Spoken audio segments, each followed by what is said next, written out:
os princípios de Kardec, a fidelidade ao Cristo e ao seu Evangelho, em pessoas que devem ser lembradas com muito carinho por nós, a começar por Amélie Boudet, e daí por diante, Anália Franco, Ivone do Amaral Pereira, Joana, que foi muitas Joanas, antes de ser de Ângeles, não é, Ronaldo? Então nós temos um poder feminino muito acentuado dentro da doutrina espírita, e estamos todos aqui graças ao coração materno. Então, sintam-se todas homenageadas, até mesmo antes da nossa prece inicial. Cadê a Larissa? A Larissa foi embora? Ela está aqui, estava escondidinha. Então, antes mesmo da gente fazer a nossa prece inicial, eu gostaria de convidar a Leia, a esposa do Simão, a vir até aqui o palco, para que ela receba uma singela homenagem e para que todas sintam-se, na pessoa da Leia, homenageadas nesse Dia Internacional das Mulheres. Parabéns a todas, que Deus as abençoe hoje e sempre.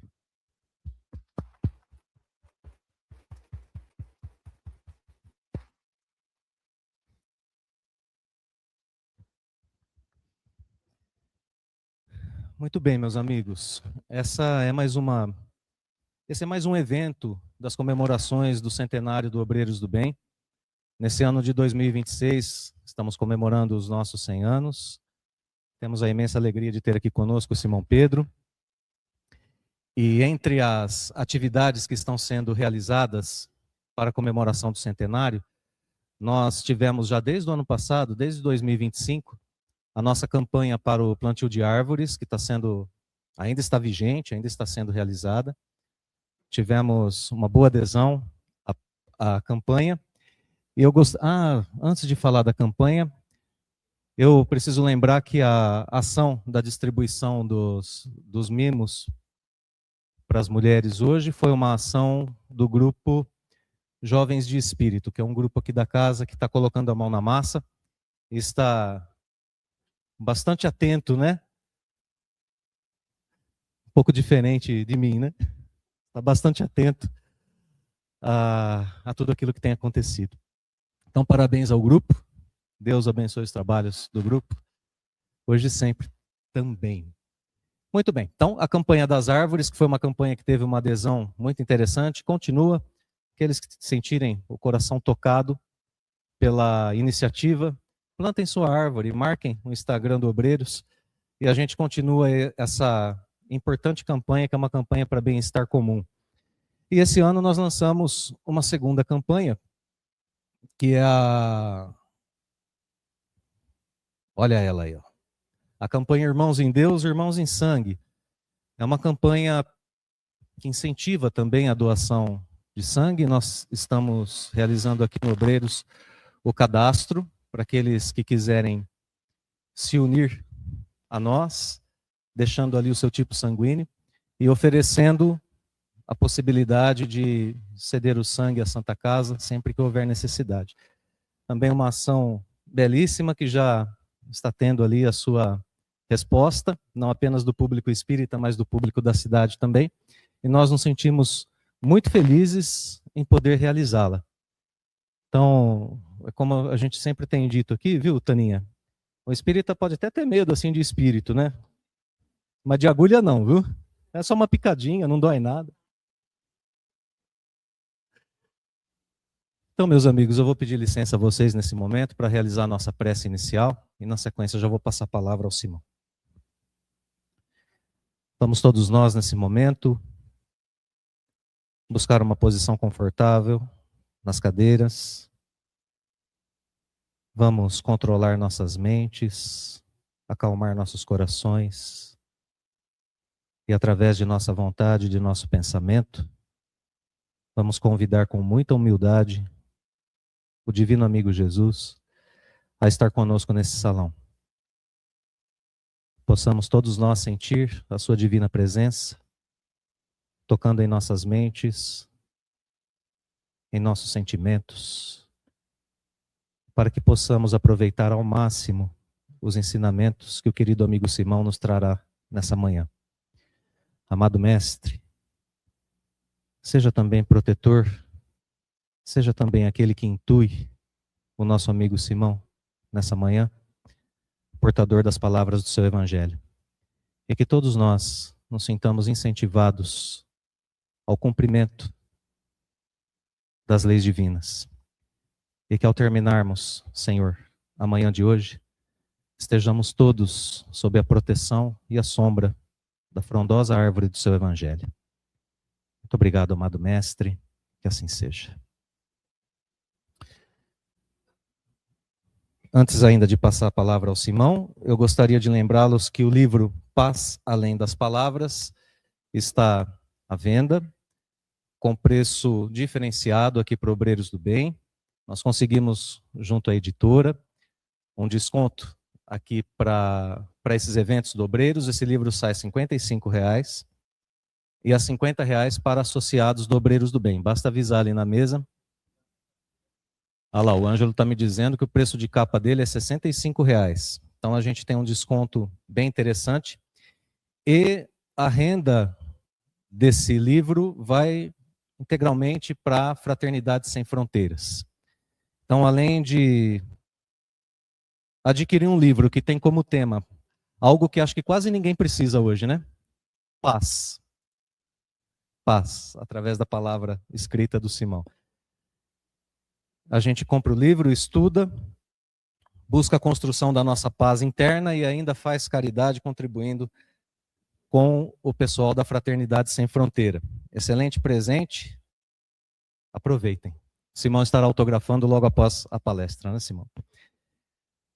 Então, dito isso, Simão Pedro de Lima é membro da Sociedade Espírita Casa do Caminho, na cidade de Patrocínio, Minas Gerais, onde colabora nas atividades administrativas e doutrinárias.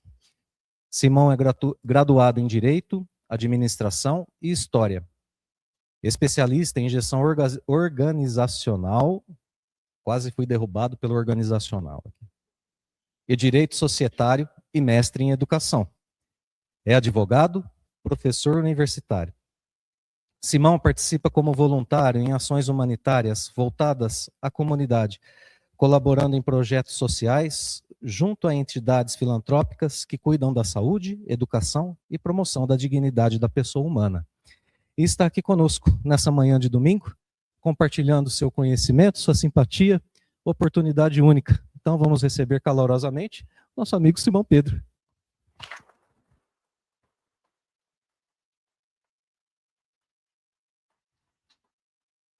Muito obrigado mais uma vez. Deus abençoe. Excelente palestra. Bom dia. Que Jesus nos abençoe, nos inspire a cada um e que todos sejamos guardados junto dele, em paz. Mais uma vez eu agradeço pela oportunidade de estar aqui no Obreiros do Bem, pela terceira vez. Ontem foi a segunda, então hoje é a terceira. Pela terceira vez, e agradeço o convite que o querido amigo Arthur me fez. Agradeço a todos vocês, Aristóteles, pelo carinho com o qual me receberam.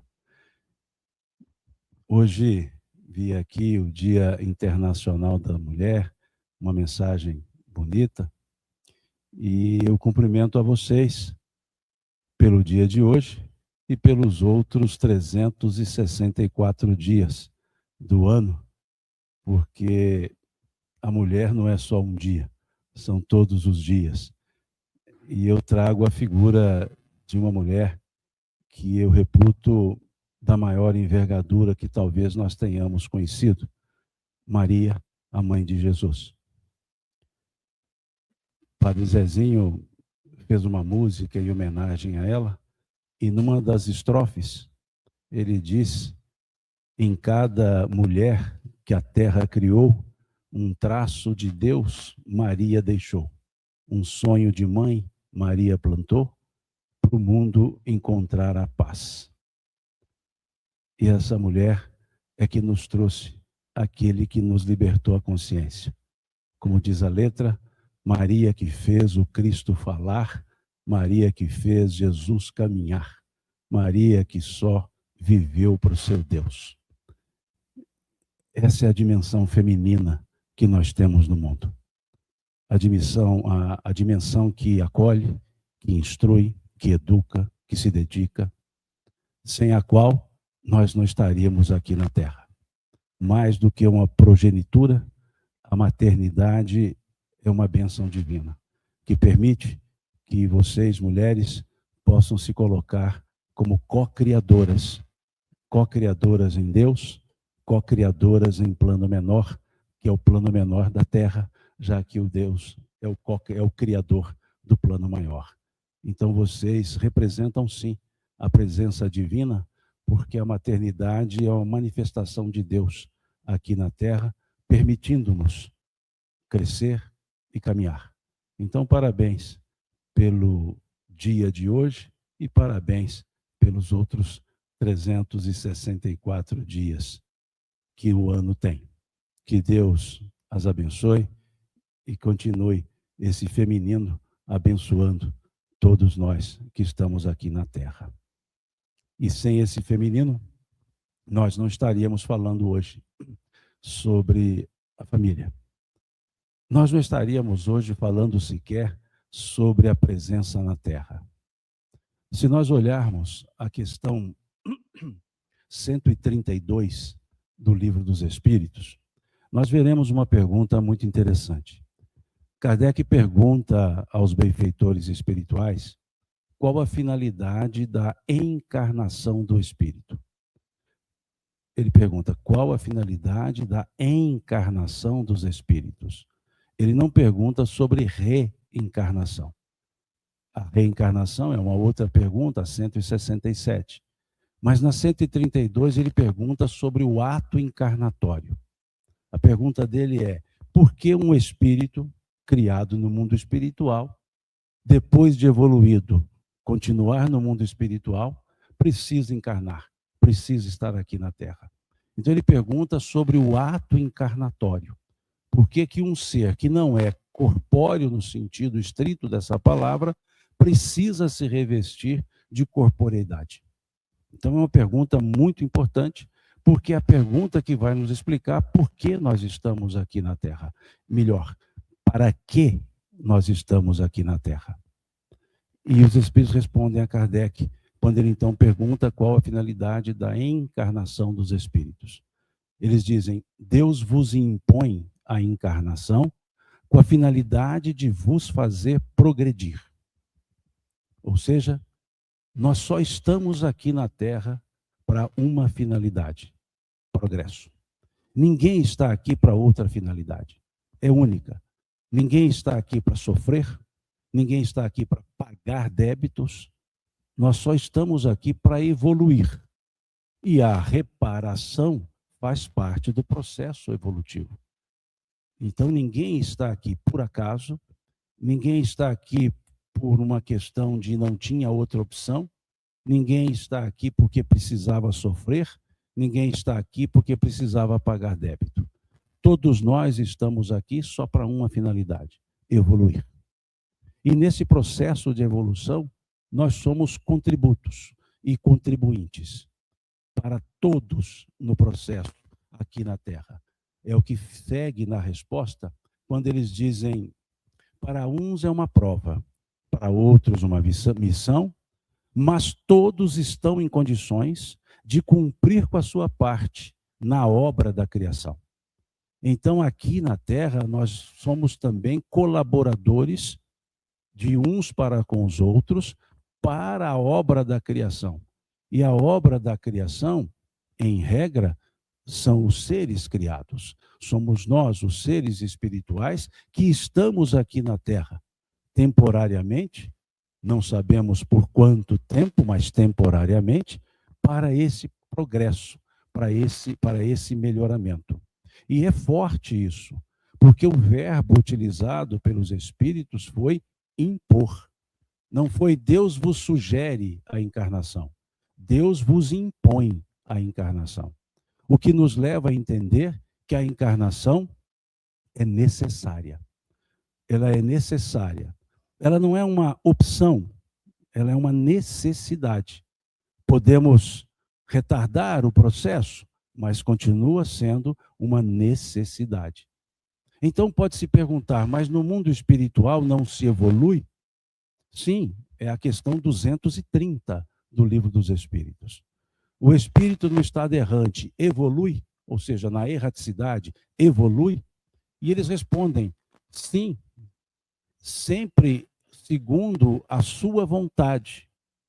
Mas eles colocam uma conjunção adversativa, dizendo assim, mas só o contato com a matéria lhes permite exercitar o conhecimento adquirido.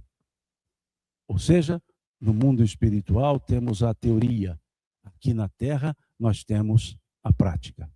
O que faz da encarnação, o que faz da nossa vida aqui na Terra, um laboratório das nossas próprias experiências evolutivas. E esse laboratório, essa chegada à Terra, só tem uma forma. Não se chega à Terra, não se encarna na Terra, senão no seio de uma família. É a única forma de estarmos na Terra. Ainda precisamos de um processo gametogênico que leva a um processo fecundativo, que leva ao desenvolvimento de um corpo físico, que ali abriga um espírito, que com ele se interage, de maneira tal que não se separa mais corpo e espírito depois que se encarna, mas tudo isso precisando de duas pessoas. O processo encarnatório é um processo solidário, é um processo de solidariedade. Não há como um ser chegar senão por meio da contribuição de dois outros seres. Dois outros seres que se unem para um processo de abrir as comportas reencarnatórias, para abrir a oportunidade de seres espirituais exercitarem a sua própria evolução, abrir a oportunidade para que nós possamos, aqui na Terra, desenvolvermos-nos em termos físicos para o corpo, em termos mentais, conscienciais para o espírito. Então faz com que a ideia de família transcenda a questão social. Faz com que a ideia de família transcenda a ideia de uma instituição criada pela própria sociedade. Não. A família é algo da lei natural. A família é, sim, da lei natural.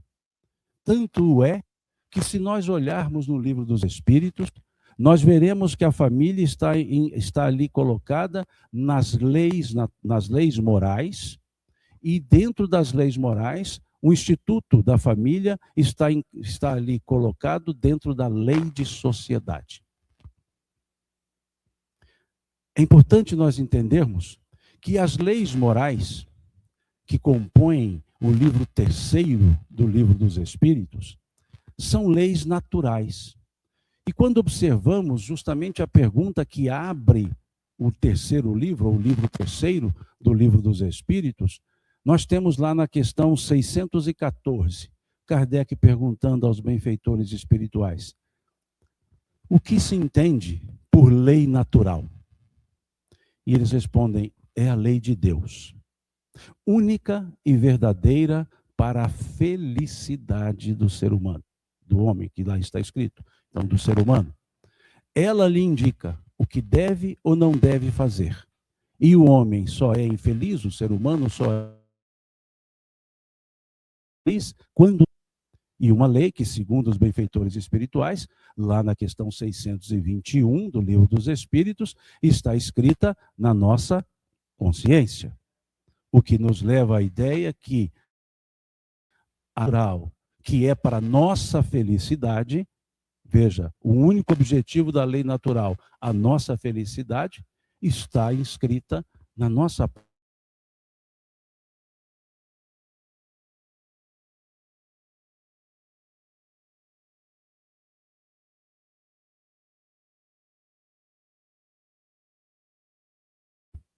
e a família faz parte da lei natural, logo a família é para a felicidade do ser humano. Então a família não é um instituto social, pode ter se transformado no conceito sociológico ou no conceito jurídico, mas a família é mais. A família é um instituto, não uma instituição, um instituto natural. Se assim não fosse, não precisaríamos compor um grupo de pessoas, 2 delas, para que pudéssemos chegar aqui à Terra. Tão forte o é que Kardec pergunta aos benfeitores espirituais, na questão 775 do Livro dos Espíritos, qual seria para a sociedade o resultado do relaxamento dos laços de família. Eu olhei agora há pouco, não tinha nenhuma água no copo, a hora que eu olhei estava cheio. Eu já vi assim, abrir o mar, mas o copo encher de água sozinho eu nunca tinha visto. Obrigado. E o que os espíritos respondem a essa questão 775? Qual o resultado para a sociedade do relaxamento dos laços de família? Um recrudescimento do egoísmo. O que é recrudescimento? Aumento. Eles estão dizendo que se nós afrouxarmos os laços de família, o egoísmo campeará. O egoísmo será a tônica. Então, nós entendemos por essa resposta que, se o relaxamento dos laços de família significa um aumento do egoísmo, quanto mais apertados forem esses laços, mais nós teremos o altruísmo, mais desenvolveremos o altruísmo. E é importante entendermos isso. Por quê? Numa família se encontram espíritos diversos. Como é que vai se formando o processo de família? Pela aproximação de 2 pessoas. Numa regra que eu chamaria natural, seria mais ou menos assim. 2 pessoas se conhecem, se enamoram, se casam, convivem, têm filhos. Numa ordem natural. Numa ordem usual, tem filhos, se casam, namoram e, se der tempo, se conhecem. Não vai dar certo. Vai ser mais difícil. A ordem natural é essa. 2 pessoas se unem, aprendem a conviver e depois abrem as comportas reencarnatórias para que cheguem os demais componentes da família. E se nós pensarmos nisso, nós vamos à questão 695 do Livro dos Espíritos, onde Kardec pergunta aos benfeitores espirituais: o casamento, isto é, a união permanente entre 2 seres, é contrário à lei natural? Isso está lá nas leis morais. Isso está no conjunto das leis morais, o casamento. Veja, a união permanente entre 2 seres. Essa pergunta transcende o instituto jurídico do casamento. Kardec não se refere a casamento como um instituto de papel passado. Ele se refere a casamento a uma ideia de casal. E o casal é a união entre 2 seres. A união entre 2 seres. Não a junção. A união. Isso nos lembra uma fala do poeta libanês Gibran, Khalil Gibran. Quando no livro O Profeta, pedem-no que fale sobre o casamento. Ele diz: maridos, esposas, amai-vos um ao outro, amai-vos um ao outro, mas não façais do amor um grilhão. Não façais do amor um grilhão, uma prisão. Dai de comer um ao outro do mesmo pão, mas não comais o mesmo pedaço. Dai de beber um ao outro da mesma bebida, mas não bebais na mesma taça. Sede vós como são as cordas da lira, que são separadas, mas vibram juntas numa perfeita harmonia. Esse é o casamento. 2 seres individualizados, que ao se unirem não perdem e não podem perder a individualidade. São dois que se unem. Como diz lá o Gênesis bíblico, ressaltado por Jesus, deixará o homem, o seu pai e a sua mãe, unir-se à mulher e formarão os dois uma só carne. Formarão os dois uma só carne, não uma só pessoa. Cada um continua sendo cada um. O primeiro ponto para se entender é dois seres que vieram de famílias diferentes, com hábitos diferentes, com culturas diferentes, mas que devem ter propósitos semelhantes, propósitos iguais até mesmo. Duas pessoas diferentes que buscam, como diz o texto de Gibran, a harmonia. São as cordas da lira, que são separadas, mas vibram juntas, numa mesma harmonia, mostrando que a individualidade ou as individualidades se unem, não se justapõem, se unem para uma coletividade. O que faz com que essa união, seja ela institucional ou não, seja união estável, seja companheirismo, seja casamento no sentido estrito, não interessa. Interessa se é uma união. E essa união precisa ser entendida como um contrato de cessão. O que eu quero dizer com isso? Cedem um e outro individualmente para que ganhem os dois coletivamente. Para entender mais fácil. O marido adora comer o pão enfiando no café. A esposa olha aquilo e faz assim. O marido só dorme na escuridão total. A esposa precisa de uma penumbra. Ou o contrário. O marido só dorme assistindo televisão. A mulher mal aguenta um barulho. A esposa, ou a mulher, o companheiro só dorme com um virol. O outro ou a outra com 3 cobertores. Vão ter que se harmonizar. Tira os 3 cobertores, tira-se o virol e substitui-se por um edredom. Resolve o problema.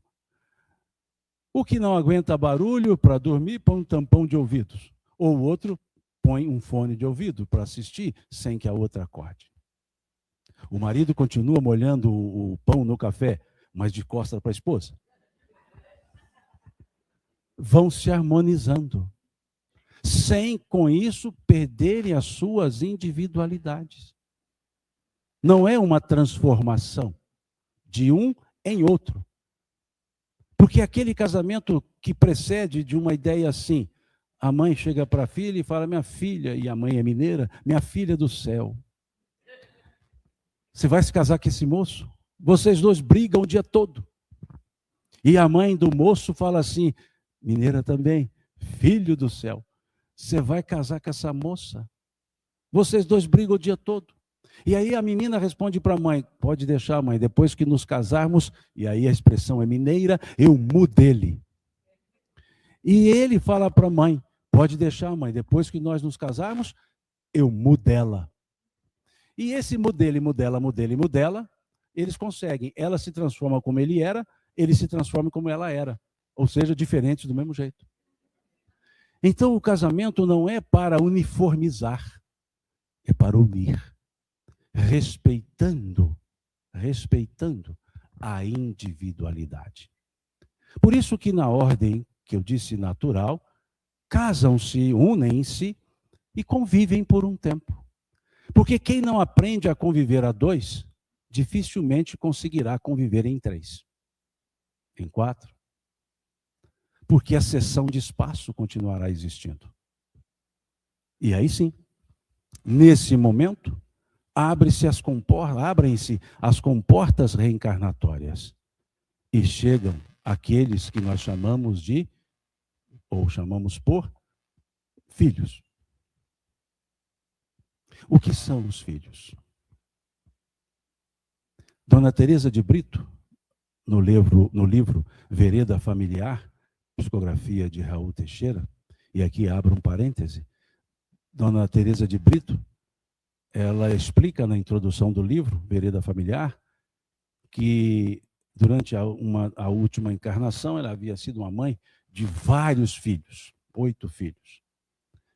E ela diz que no mundo espiritual ela estava sendo procurada por pais que reclamavam da rebeldia dos filhos, por filhos que reclamavam do amoletamento dos pais, e de casais que reclamavam da indiferença de um e outro.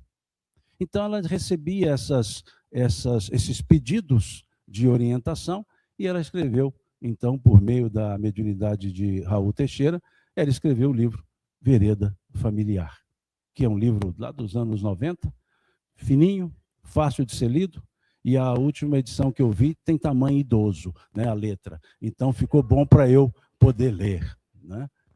Para eu ler ficou muito bom. E ela diz lá sobre os filhos: quando Deus lhes confia uma alma que vem do invisível para os sagrados compromissos do lar, é porque Ele sabe que no meio em que vocês vivem, com os recursos fartos ou parcos que dispõem, terão condições de bem educar essas almas para a vida. Então, o que são os filhos? As almas que aqui chegam para serem educadas para a vida. Pressupõe que ninguém dá o que não tem. Se os pais e mães não tiverem a educação, não tiverem o claro propósito de dedicarem-se a essa alma que chega, que educação ela receberá? O propósito da maternidade e da paternidade, conforme também vemos lá na questão 582 do Livro dos Espíritos, é justamente educar as almas para a vida. E como isso ocorre? Por que isso ocorre? Se nós olharmos o capítulo 5 do Evangelho segundo o Espiritismo, nós veremos lá dizendo que o espírito frequentemente renasce no meio em que já viveu, para estabelecer novamente as relações rompidas, por assim dizer, do passado. Isso significa que na família, frequentemente e não constantemente, o advérbio utilizado na resposta não foi constantemente, foi frequentemente, que nos mostra que na estrutura familiar, em maioria, em regra, estamos nos reencontrando. E alguns estão se encontrando pela primeira vez. Se fossem só reencontro, o advérbio seria: o espírito constantemente renasce no meio em que já viveu. Mas o advérbio é: o espírito frequentemente renasce no meio onde já viveu. Isso nos mostra, então, que em grande maioria das vezes nós nos reencontramos. E lá eles dizem: para reestabelecer as relações rompidas, reparar as relações do passado. O que transforma a estrutura familiar numa escola, não num instituto correcional. Transforma numa escola de aprendizado recíproco. Pais para com filhos, filhos para com os pais. Vejamos, os pais têm mais experiência, ou mais experiências dos dois, aqui da vida terrena. Quando chega a alma, quando chega o filho, os pais já estão aqui há mais tempo. E esses seres que estão chegando, estão saindo de lá depois de nós. Tem um conhecimentozinho a mais de coisas de lá que nós deixamos. Normalmente lá com seus 20 alguma coisa, beirando 30 anos, em regra hoje é mais ou menos essa idade, quando começa a maternidade e paternidade. Então os que estamos aqui temos mais experiência daqui, os que chegam de lá têm mais experiência de lá. Pode chegar aqui e falar para nós assim, em outras palavras: ó, tem novidade de lá que quando você saiu não existia. Então nós podemos, num processo recíproco, aprender um ao outro. Mas se a finalidade de estar aqui na Terra é a evolução, pressupõe-se que quem aqui está precisa ensinar mais do que aprender. Ensinar mais porque já estagiou aqui. Ensinar mais porque a ele compete isso. E a eles compete isso. Compete sim, por quê? Porque é um compromisso assumido. Dona Teresa de Brito também fala da responsabilidade paterna e materna, quando ela diz que a missão dos pais é devolver os filhos para Deus melhor do que dele recebeu. Vejam, de uma forma simbólica, óbvio, quase que poética, mas ela vai dizer isso, que a função materna, a função paterna é devolver os filhos para Deus melhor do que dele recebeu. E para isso, nós precisamos entender, então, quem são nossos filhos. E mais uma vez, recorro-me a Gibran Khalil Gibran, também no livro O Profeta. Quando pede-se a ele, ao profeta, o personagem do livro, fale-nos dos filhos. E aí o profeta, o personagem diz, vossos filhos não são vossos filhos. São os filhos e as filhas da ânsia da vida por si mesma. Vêm através de vós, mas não de vós. E embora vivam convosco, não vos pertencem. Vós pais sois arcos, vossos filhos são flechas. Quanto mais se dobra um arco, mais longe se arremessa uma flecha. Dobrai-vos, pais, como arcos vivos que são, e arremessai vossos filhos rumo à eternidade. Esses são nossos filhos. Não são projeções nossas. Vêm através de nós, os pais e mães, mas não de nós, os pais e mães. Pais e mães, geramos um corpo, mas o espírito que nele habita é uma individualidade completamente apartada de nós. Por mais que digamos, meu filho, melhor seria usar um pronome denotativo, este filho, e não um pronome possessivo, meu filho. Mas usamos e é aceito perfeitamente, né? E cabe bem. Por quê? Porque naquela interação, se eu entendo que é parte da minha responsabilidade, passa a ser parte da minha vida. E aí, então, sim, aplica-se o pronome possessivo para dizer, esse é meu compromisso. Esse é o meu compromisso. E assim dizendo, os pais precisam também entender que se eu digo, meu filho, meu compromisso, eu tenho que dizer, eu me dedico a isso. Por isso é preciso entender que a chegada dos filhos significa mais abertura de espaços.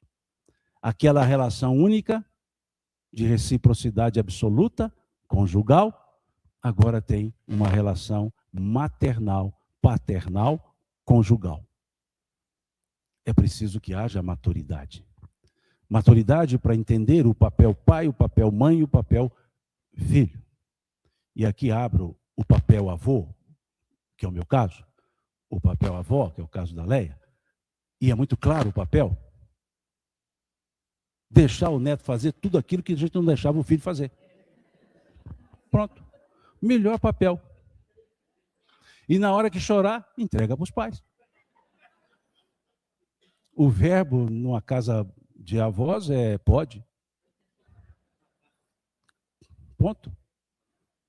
E aí os filhos olham para a gente assim, e eu falo, você é meu filho, me obedeça. Pronto. Papel dos avós, que na verdade não é bem isso. Cabe aos avós não deseducar os netos e tampouco cabe aos avós educar os netos. A educação dos netos é feita pelos pais deles, ou seja, os nossos filhos. Os avós não podem transcender a esse limite, porque os pais são os educadores naturais. E aí sim, recebendo os filhos, mas a gente deixa. Recebendo os filhos, nós então temos esse processo. Esse processo educacional, essa relação pais e filhos. Se olharmos a questão 383 do Livro dos Espíritos, nós veremos que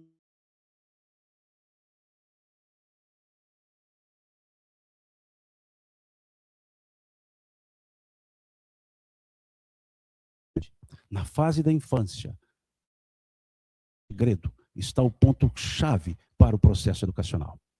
Lá pergunta na questão 383, qual a finalidade para o espírito passar pelo estado de infância? E eles respondem, em outras palavras, uma resposta um pouco maior, eles respondem que nessa fase o espírito está mais envolvido com a realidade material, porque está coibido das percepções plenas da sua consciência. É como que se fossem os órgãos físicos obnubilando a condição espiritual. Então lá diz que eles estão mais afetos a receber todas as impressões. Ou seja, nesse período, a educação se faz com aquilo que nós chamamos educação natural. O que é a educação natural? É a educação não cognitiva. É aquela educação que não é o ensino verbalizado, é o ensino demonstrado. Nessa fase, o espírito, no período da infância corporal, ele observa e retém. Ele não tem uma cognição estabelecida e não precisa dela. Ele vai por absorção. O espírito, Cassimiro Cunha, por meio da psicografia de Chico Xavier, ele escreve um verso, uma trovinha, dizendo aos pais para essa fase da infância: resguarda os teus pequeninos onde estejas e onde vais, pois a criança no futuro é a foto viva dos pais. Resguarda os teus pequeninos onde estejas e onde vais, pois a criança no futuro é a foto viva dos pais. Elas aprendem com a exemplificação doméstica. Elas aprendem reproduzindo a estrutura doméstica. Me lembro de duas criancinhas conhecidas minhas, na época, sei lá quantos anos tinham, novinhas, e aí uma delas disse assim: vamos brincar de casa? E eu, ouvindo isso, brincar de casa, atento, devia ter o quê? Uns 4 aninhos, por aí. E aí, uma delas começou a brincar de casa. Isso é hora de chegar? Cadê minha comida? E começou. E a outra criancinha olhou e falou assim: lá em casa, casa não é assim não. Veja, que coisa interessante. Reproduzem o ambiente no qual estão. E por que isso? Se nós olharmos a questão 110 do livro Consolador, nós veremos uma pergunta feita ao Espírito Emmanuel. Qual é a melhor escola para a preparação das almas recém-chegadas à Terra? E ele responde: a melhor escola para a preparação das almas recém-chegadas à Terra ainda, olha o advérbio, ainda é o lar. Ainda é o lar. Isso lá na década de 1940. Ainda é o lar. Ele se referia à educação natural. Essa. Da observação e repetição. É o pai ou a mãe dizendo à criancinha: não minta, não minta, não minta. E a criancinha aprendendo que mentir não se deve, que mentir é feio. E aí, chega no final do dia, toca-se o telefone, a criança atende e fala: mãe, é para a senhora. Fala que a mamãe não está. Não minta, não minta, não minta. No outro dia, toca o telefone. A criança atende e fala: mãe, a senhora está ou não? Absorveu? Então a cognição perde espaço para a demonstração. A presença. A presença não é quantitativa. A presença paterna, materna, qualitativa. Não é a quantidade de tempo principalmente nos tempos atuais, mas a qualidade do tempo. A atenção voltada, a atenção demonstrada, o amor exalado, o amor demonstrado. Essa é a função. Por isso, o estado da infância, que não aparta o espírito das suas relações espirituais antecedentes. Pelo contrário, ele até está um pouco próximo dessas relações. Ele não consegue se mostrar na sua totalidade. Conforme nos fala o Espírito Emmanuel, também no livro Consolador, na questão 109 desse livro, em que ele nos fala que até por volta dos 7 anos, o espírito está em fase de adaptação aqui no mundo material. Não é que ele não tenha se reencarnado, como alguns falam. Não, se reencarnou. Está reencarnadinho. Carne, osso, espírito. Reencarnado. O que ele está dizendo é que até essa idade, próxima a essa idade, o espírito ainda está em processo de se adaptação.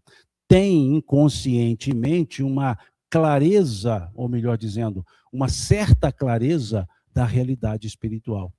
Mas obnubilado pelas questões corporais, as limitações que o corpo ali lhe coloca, ele não consegue se exteriorizar. Mas dá indicativos. E aos pais cabe entendermos esses indicativos, esses sinais. Quantas vezes nós ouvimos dos pais assim: nossa, meu filhinho, minha filhinha tem muita personalidade. Olha, quando não quer mesmo. É o Espírito dizendo: olha, dá uma cuidada nisso, porque quando eu crescer, eu domino vocês. Quando eu crescer, eu serei o comandante geral de tudo.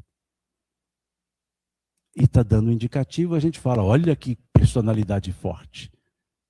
Tem um ditado, pelo menos na minha época de infância, faz tempo, mas eu ainda me lembro, que diz que é de pequenino que se torce o pepino. Então ali tem os indicativos.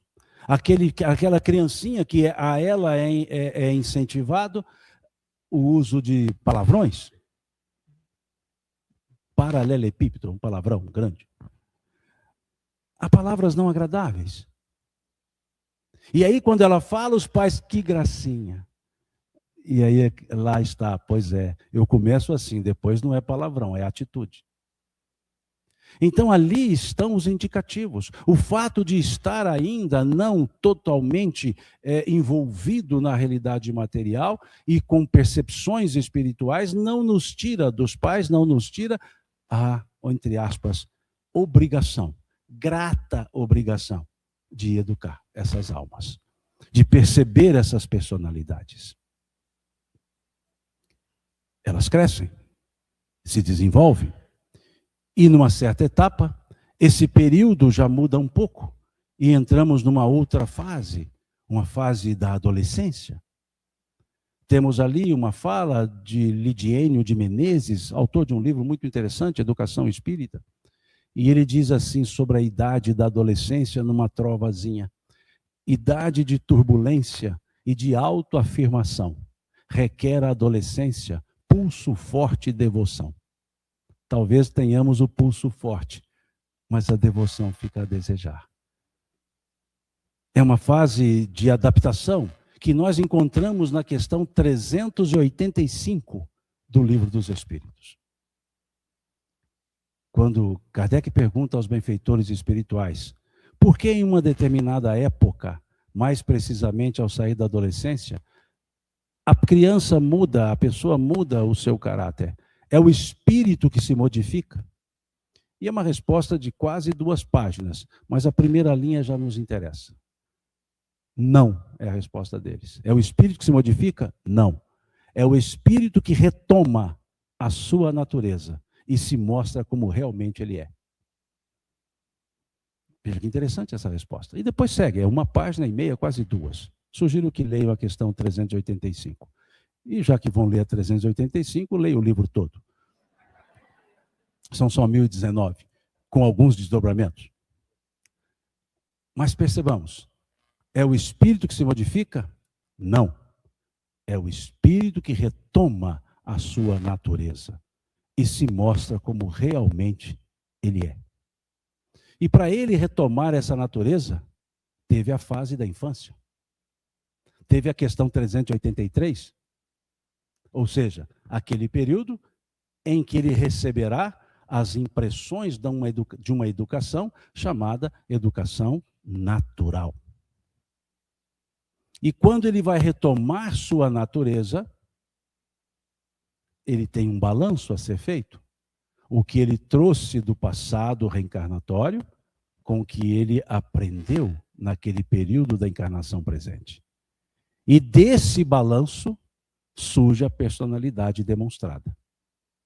Imaginemos que das encarnações, ou seja, o saldo que ele traz do passado, seja esse saldo 4 sinais negativos.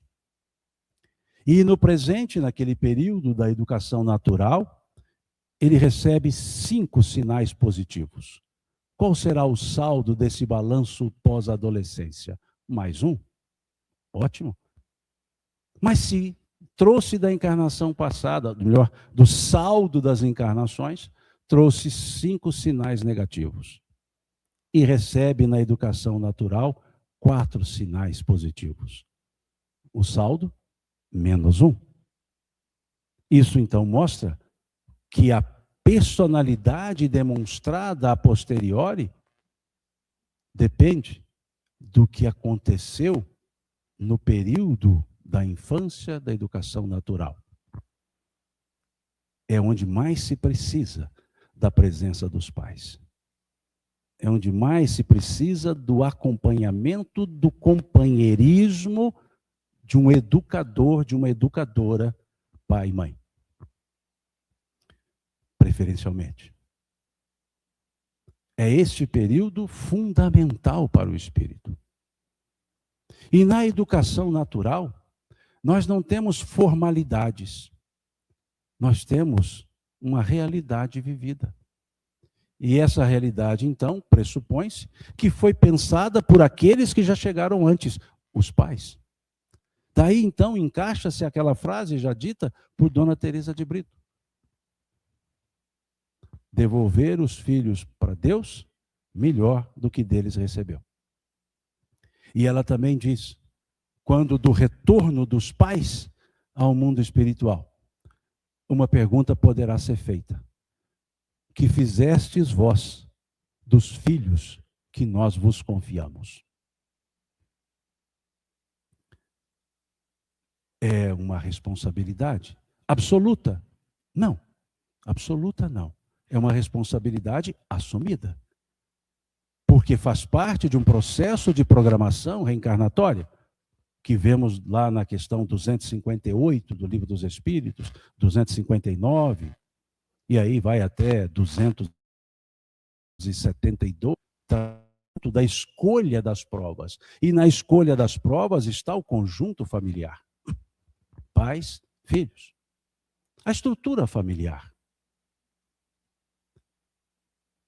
Não se pode deixar a educação formal. Faz parte. Porque a educação formal é o que estrutura o espírito para a vida em sociedade. E o que é a educação formal? A educação dos bancos escolares. A educação que se deve, quando busca-se o estabelecimento de ensino, avaliar a relação com o propósito da vida, o propósito existencial. Se aquela educação formal não conflitará com a educação natural. Deve-se buscar, pelo paradigma social, aquelas que atendem aos apelos da própria sociedade, em termos de instrução. Mas também é preciso observar se, com a instrução, também se contribui para a formação. Essa educação formal que se deve buscar. Não interessa se é educandário, melhor dizendo, escola pública, escola privada, interessa os propósitos. Mas a educação formal não é um processo de terceirização da educação natural. Aqueles pais que levam os filhos às escolas, dizendo à escola, dá um jeito, porque eu não aguento mais. A boa escola dirá, leva de volta, porque esse compromisso é seu. O da escola, não. É isso que nos fala Emmanuel na mesma questão 110 do livro Consolador. Os estabelecimentos escolares propriamente ditos do mundo, veja, podem instruir, mas só o Instituto Sagrado do Lar pode educar. É o que ele continua na resposta da questão 110. Os estabelecimentos de ensino propriamente ditos do mundo podem instruir, mas só o Instituto Sagrado, ele usa uma forma mais contundente, do lar, pode educar. Então, pressupõe-se que a educação, na educação formal, é escola e família, interagindo. Por isso, aquelas reuniões de pais e mestres, pelo menos na minha época assim era chamada, essa reunião, pais e mestres, que eu acho que hoje é quase avós e mestres. Porque os pais não têm tempo. E aí, precisamos observar que a educação formal não substitui a educação natural. Que o fato de agora a criança ir para a escola não tira a responsabilidade da educação natural, que se faz no lar, que se faz em casa. E nessa educação natural, e educa-se também para a sociedade, a interação com a educação formal é fundamental. O acompanhamento é fundamental. O estar presente é fundamental. Não quer dizer que os pais sejam ou serão instrutores de tudo para os filhos, não, porque os pais não sabemos tudo. Há lições que porventura a criança recebe que os pais não poderão ajudar, porque não conhecem. Eu, diversos ramos do conhecimento, não faço a mínima ideia deles. Mas a presença paterna e materna dizendo, olha, eu não sei, mas estou junto, dá o incentivo para a pessoa, para a criança, porque ela sente que é acompanhada, que está com alguém que confia nela, que acredita nela e que dá forças a ela, e ela busca. Então é importante isso. Por qual dos pais, mãe, pai, o que puder. Aquele que puder. Aquele que estiver mais próximo.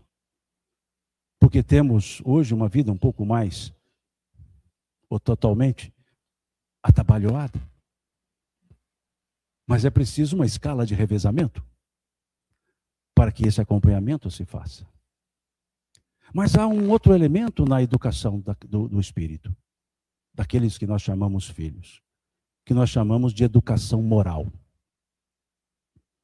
O que é educação moral? Não é o moralismo. A educação moral é justamente quando trazemos aos nossos filhos os conceitos existenciais. E para nós, os espíritas, a educação moral se perpassa pela doutrina espírita. Para nós, os cristãos, a educação moral perpassa pelos elementos cristãos. Perpassa pela evangelização. Perpassa não pela evangelização no sentido dogmático, no sentido catequético. Não. Também a evangelização se faz por processos naturais. Não adianta ensinar e não vivenciar.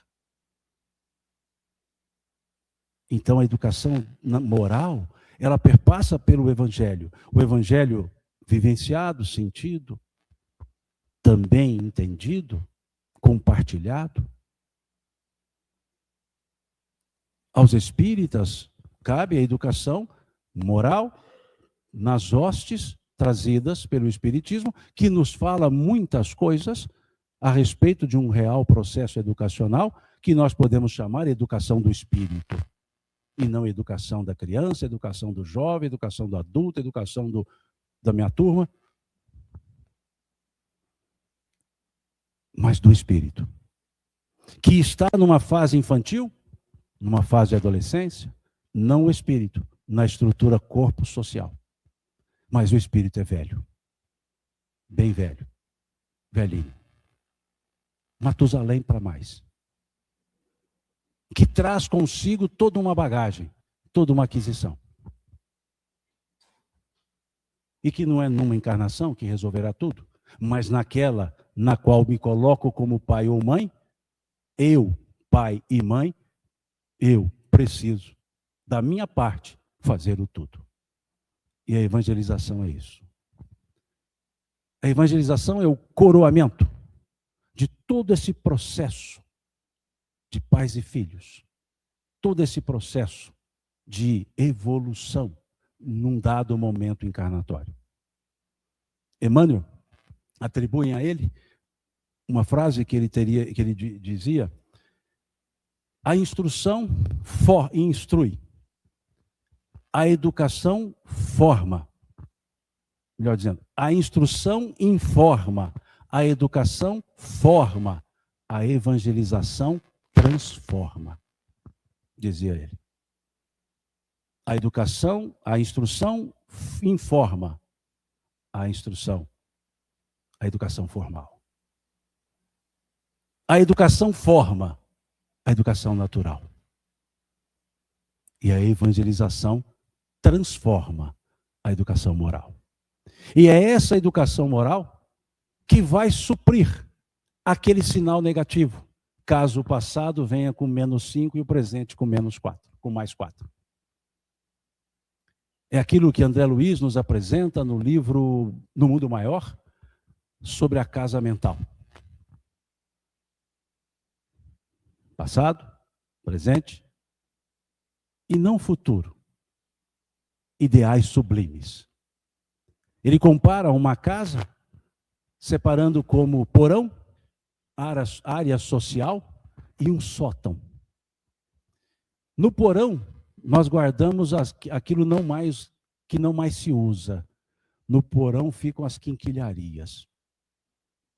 Na área social, aquilo que nós mostramos e vivenciamos no dia a dia. E no sótão, nós guardamos as coisas que um dia precisaremos delas. As coisas que são muito importantes, que só em momentos especiais eu as trago para a área social da casa. Na minha casa dos meus pais não tinha porão, não tinha sótão, mas tinha um lugar que minha mãe guardava essas coisas. E quando ela mexia nessas coisas, eu falava assim: está chegando visita. Porque eram aquelas porcelanas, aquelas coisas bonitas que a gente no dia a dia não tinha. E aí eu brincava: mãe, eu queria ser um dia visita aqui em casa. Para essas coisas sublimes. Então André Luiz compara a casa mental porque ele compara o porão ao passado, ao inconsciente, onde estão as quinquilharias, onde estão as coisas vivenciadas, mas não mais usáveis, não são usuais. Ele compara a área social à encarnação presente, ao nosso dia a dia. E ele compara o sótão, que ele chama de consciente, a nossa área social, ele compara o sótão a esses locais das coisas sublimes. E ele diz, então, o superconsciente, onde estão os ideais sublimes, que nós acessamos pela prece, pela oração, pela meditação, pelo momento em que nós nos conectamos com uma realidade maior do que a vida material. E esse momento, ele independe da infância, da adolescência ou da madureza. Esse momento é atemporal. Então, aquele -1 que porventura surja, nós trabalhamos na educação moral, que não se faz só na infância. A educação moral é um processo para toda a encarnação. E aí, naquele superconsciente, naquele momento de conexão com o Criador, nós trazemos os ideais sublimes, e nesses ideais sublimes podem vir 5, 6, 7, 10 sinais positivos e sobrepõe aquela estrutura. Por isso que a educação moral precisa seguir desde o início. E ensinar à criança essa relação com o transcendente, essa relação com Deus. Que no caso nosso, que somos espíritas, pelas hostes da doutrina espírita, que fazemos em casa e também no centro. Como hoje vocês estão fazendo na evangelização da criança e da infância. Esse é o processo da educação moral. ela nunca será moralista, ela sempre será reflexiva sobre a importância de estarmos aqui, sobre o porquê de estarmos aqui, sobre a importância de nos dedicarmos à educação daqueles que foram confiados a nós por acordo conosco, mas também por perceber que nessa relação nós também crescemos e aprendemos. Aprendemos a vivenciar o amor de doação, o amor de recepção, o amor de concorrência, o amor de compensação, que são os papéis familiares que exercemos, pais, filhos, irmãos, companheiros, cônjuges. O amor de doação, aprendemos ao ter os filhos que esse amor não tem fim. Nasce o primeiro filho, mãe e pai amam. Nasce o segundo filho, mãe e pai amam. Nasce o terceiro filho, mãe e pai amam. Nasce o 28º filho, mãe e pai amam. Esse amor nunca se acaba. A fonte desse amor sempre existirá, porque é um amor de doação. Então, no papel de pai e mães, nós aprendemos a amar comedidamente, mas incomensuralmente. Porque não é um amor desmedido. Se ele for desmedido, ele é deseducado. É um amor comedido, porém incomensurável. Não se tem como dimensioná-lo.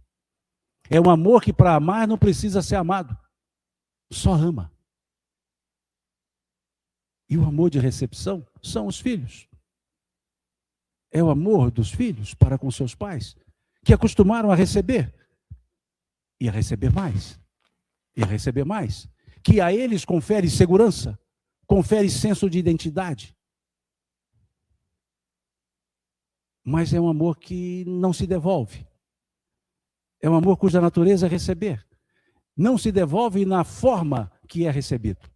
E quando os filhos entendem a devolução? Quando eles se transformam em pais ou mães. E aí, por analogia, sabe o quanto amam. E aí imagina o quanto foram amados. E quando querem devolver, pode ser que os pais já tenham sido devolvidos para o mundo espiritual. Entre irmãos, nós temos uma concorrência, não uma competição necessariamente, e não uma diversidade. Amor concorrente, prefixo com, junto. Amor concorrente, corre junto. Eles correm conjuntamente em caminhos separados, porque cada espírito é um espírito, cada filho é um filho, cada um tem o seu jeito de buscar o amor junto dos pais. Uns de forma mais íntegra, outros de forma mais articulada, mas cada um tem o seu jeito. Aquele filho que o pai abraça, a mãe abraça, e ele quase estoura as costelas dos pais e mães. E tem aquele outro que você abraça, os braços deles ficam para baixo. Amam e são amados com a mesma intensidade, mas não do mesmo jeito. Cada um tem um jeito. E o amor de compensação é o amor conjugal. É aquele que um dos cônjuges diz assim: hoje você não falou que me ama. E o outro responde: você também não falou? Fala que eu falo, que ama que eu amo. É um amor importante, porque ele precisa de uma retroalimentação. Uma alimentação conjunta e mútua. Então não tem época, não tem idade, não tem tempo de casamento. Ama, fala, demonstra, sente. Porque é da natureza desse amor. E por que nós estamos nessas posições? Para restabelecer as relações rompidas do passado, cujas posições me permitem justamente restabelecer. Por exemplo, aquele que odiou, qual a melhor posição para ocupar numa família em relação ao odiado? Sendo pai, sendo mãe, porque aprenderá o amor incomensurável. E aí depois encontram-se no mundo espiritual e falam assim: eu te odiei numa das encarnações, naquela outra, não, mas eu tinha que te odiar mesmo. Mas só que, como seu pai ou sua mãe, eu te amei tanto que eu já nem lembro mais daquele passado. Qual a melhor posição para aquele que tem uma insegurança? Ou seja, aquele que foi odiado, sendo amado. Então ele vem na posição de filhos. E assim, cada posição na família tem um porquê.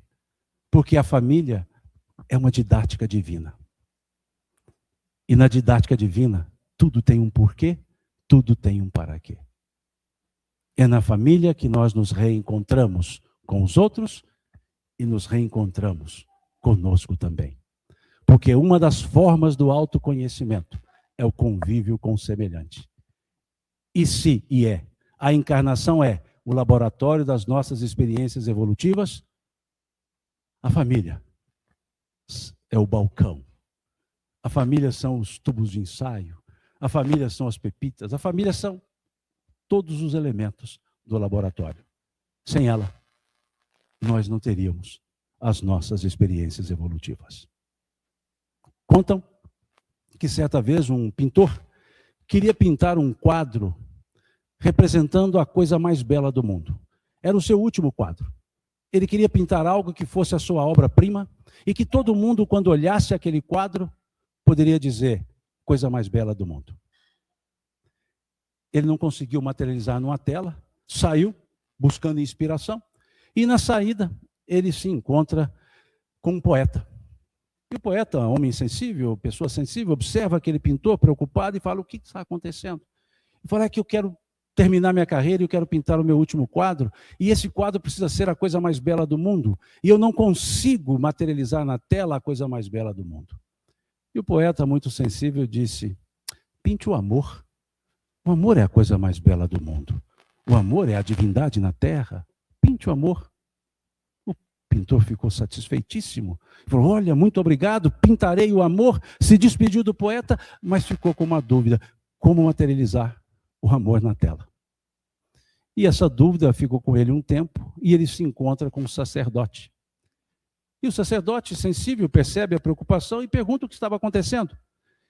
E ele diz, eu quero pintar um quadro que seja a coisa mais bela do mundo, mas eu não consigo estabelecer essa coisa mais bela. Encontrei com um poeta e ele me diz para pintar o amor, mas eu não sei o que colocar na tela que represente o amor. E o sacerdote sorriu e disse, o amor é uma coisa bela do mundo. O amor, sim, é a manifestação divina na terra, mas pinte a fé. Porque a fé é a confiança, é a certeza em Deus. A fé é a certeza no amor. A fé é que nos dá a segurança para viver. Pinte a fé. Ele agradeceu e disse, olha, estou com os dois problemas. Como pintar o amor e a fé? Como demonstrar esses dois num quadro? E já no final do dia, ele se encontra com um ex-combatente de guerra. E esse ex-combatente de guerra, sensível, pergunta a ele o que estava acontecendo, e ele conta. Precisava pintar um quadro, o seu último quadro, a obra-prima, a coisa mais bela do mundo, mas encontrou-se com um poeta que pediu que pintasse o amor, encontrou-se com um sacerdote que pediu que pintasse a fé, mas ele não sabia como colocar essas duas coisas na tela. E o ex-combatente sorriu calmamente e disse a ele, que bom, amor e fé são coisas belas do mundo, mas a coisa mais bela do mundo é a paz. Pinte a paz e você estará, sim, com a sua obra-prima. Ele agradeceu e voltou para casa com 3 problemas. Como colocar numa tela? O amor, a fé e a paz. E chegando próximo à sua casa, sua esposa e seu filho, criancinha, estavam ali, ao portão. E ele se aproxima e recebe o abraço da esposa e um beijo carinhoso. E no beijo da esposa ele encontra o amor. A criança o olha, estende os braços, e ele a pega no colo, e naquele aconchego da segurança da criança, ele entende a fé. E entram os 3. E dentro do lar, ele entende a paz. Vai para o seu ateliê e pinta, passa a madrugada pintando. E no dia seguinte, o quadro estava pronto. E ele colocou o título, A Coisa Mais Bela do Mundo. E ali estava ele, sua esposa e o filho, e ele diz, a coisa mais bela do mundo, minha família. As nossas famílias são as coisas mais belas do mundo. Que Deus nos abençoe. Muito obrigado.